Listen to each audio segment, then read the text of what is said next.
আসুন আমরা একসাথে তৃণমূলের বিরুদ্ধে লড়াই করি। যাদের হাতে আমার আপনার দাবি মেয়েরা সুরক্ষিত নয় তাদের বিরুদ্ধে লড়াই করি। আমার বিশ্বাস যে মানুষ আমাদের কথা শুনতে পাচ্ছেন, ইউনিফর্ম পরে গেটের ওপরে যারা দাঁড়িয়ে রয়েছে তাদের মধ্যে অনেকেই একই কথা আমাদের মতো ভাবে, তবে সবাই ভাবে না। কিছু কিছু মানুষ থাকে যাদের কিন্তু ওই তৃণমূলের চোখের সঙ্গে বাধা হয়ে গেছে। বাড়ির লোককে ফেট করার পর, বাড়ির লোককে ধর্ষণ করে দেওয়া হুমকি দেওয়ার পরে যাদের লজ্জা হয় না, টাকার লোক এত, পকেটে টাকার লোক নেওয়ার লোক এত কিছু করে তারা তৃণমূলের পাশ আছে। আমরা তাদের বলছি, আমি জানি আমি ইচ্ছা করি নাম দিচ্ছি না। অন্য জায়গায় যখন ছিলেন তখন আমাদের এক নেতা, বর্ধমানের নেতা, কেন্দ্রীয় কমিটির নেতা, তাকে জেল খাটিয়েছিল। আমাদের সবাই চিন্তা নিশ্চয়ই মনে আছে। আবার তাকে যখন জেলে ভরে নেওয়া যাচ্ছে তখন আমাকে বলেছিল যে হাত দিয়ে আজকে আমাদের কলার গুলো ধরছে, কদিন পর এই হাতেই আপনাদের সেলাম তোমাকে বাধ্য করবো আপনাকে তৃণমূলের প্রতিষ্ঠাতা যে সমস্ত লোকেরা বিভিন্ন জায়গায় পজিশনে পাওয়ারে বসে আছেন তাদেরকে বলে গেলাম, যতদিন পর্যন্ত মাথার উপর দিদির ছাতা আছে করে নিন। আপনারা শুধু বলেছেন সেলাম ঘটাবো, তারপরে আমরা অনেক কিছু করবো, সেগুলো আমি আজকে মাঝে দাঁড়িয়ে বললাম না, সেগুলো আমরা করে রাখাবো তখন সঠিক সময় আসবে। আমি আমার কথা দীর্ঘায়িত করবো না। আপনারা জানেন সিঙ্গুরের ওই মেয়েটির সঙ্গে কি ঘটনা ঘটেছে। এখানে যারা ছিলেন তারা বিগত দিন ধরে ওই মেয়েটির লাশ বাঁচানোর জন্য সমস্ত রকমের যা যা আমাদের পক্ষে করা সম্ভব ছিল সমস্ত কিছু আমরা করেছি। আমি খালি মমতা ব্যানার্জিকে মনে করিয়ে দেবো, মমতা ব্যানার্জি যখন 2011 সালে ভোটিতে বসেছিল তখন মমতা ব্যানার্জি যে দুটো জায়গার কারণে, যে দুটো আন্দোলন থেকে আজকে মুখ্যমন্ত্রী হয়েছেন, একটা জায়গার নাম ছিল নন্দীগ্রাম আর একটা জায়গার নাম ছিল সিঙ্গুর। যে মেয়েটির লাশ নিয়ে আজকে আমরা এখানে কথা বলতে বাধ্য হচ্ছি, যে মেয়েটির মা বাবা আর কোনোদিনও নিজের মেয়েটার মুখ আর কোনোদিনও দেখতেন না, সেই মেয়েটাই নন্দীগ্রামে জন্মেছিল, নন্দীগ্রামের মাটিতে। সেই মেয়েটা ওই সিঙ্গুরে এসেছিল দুটো ভরা স্বপ্ন নিয়ে, নার্সিং করে কাজ করবে, গরিব মা বাবাকে ভালো রাখবে। আমরা এখানে অনেকে আছি যারা ভগবানে বিশ্বাস করি না, কর্মফলে বিশ্বাস করি না, তবে এটুকু মনে করি মানুষ কখনো কিছু ভুলে যান না। সিঙ্গুরের মাটি, নন্দীগ্রামের মাটি, যে মাটির সঙ্গে আপনি গদ্দারি করলেন এই মাটি আপনাকে আপনার জবাব ফিরিয়ে দেবে। একটা দিন মানুষ ভুলবে না, এটা আমি বিশ্বাস করি।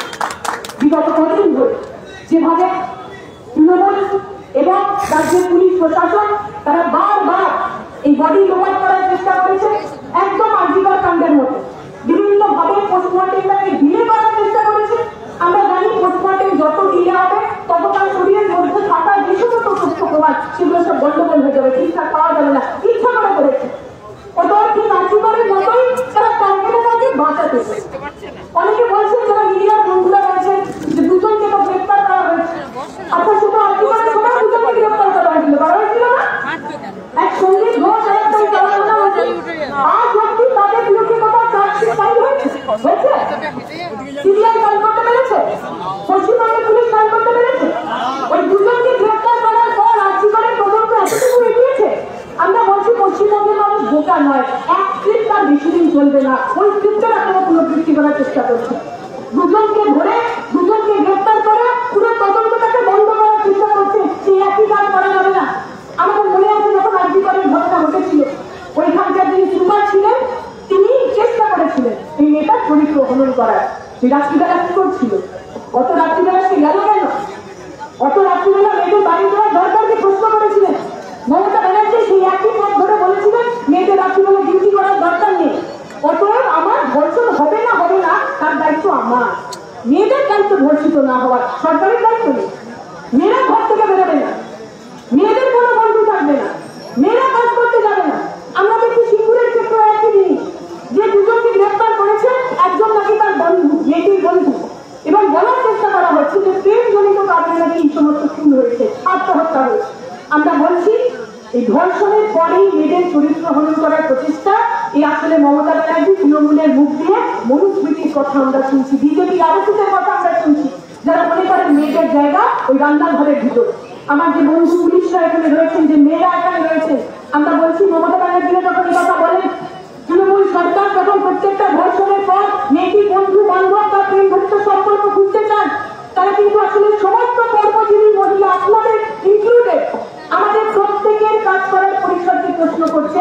ভুলে যাবেন না, হয়তো অনেক কিছু আজ আপনারা বলতে পারেন না, কিন্তু মাথায় রাখবেন পুলিশের লাঠি নিয়ে যখন আমাদের কোনো আন্দোলনকারীকে মারতে যাবে, মাথায় রাখবেন এই মেয়েগুলো আপনার মাথা উঁচু করে কাজ করার অধিকারের জন্য লড়াই করছে, তৃণমূলের পাশাটার জন্য করছে না।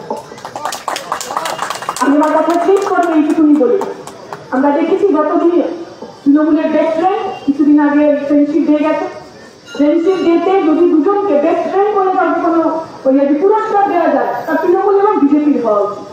বিজেপি গত দুদিন ধরে বিভিন্ন রকম ভাবে চেষ্টা করেছে পুরো ব্যাপারটাকে পণ্ড করে দেওয়া, কিভাবে পোস্টমর্টেমটাকে আরো বেশি ডিলে করা যায় তার চেষ্টা করেছে, কিভাবে এটাকে হাইজ্যাক করে নিজেদের রাজনৈতিক কাজে ব্যবহার করার চেষ্টা করা যায় সেই সমস্ত চেষ্টা করেছে।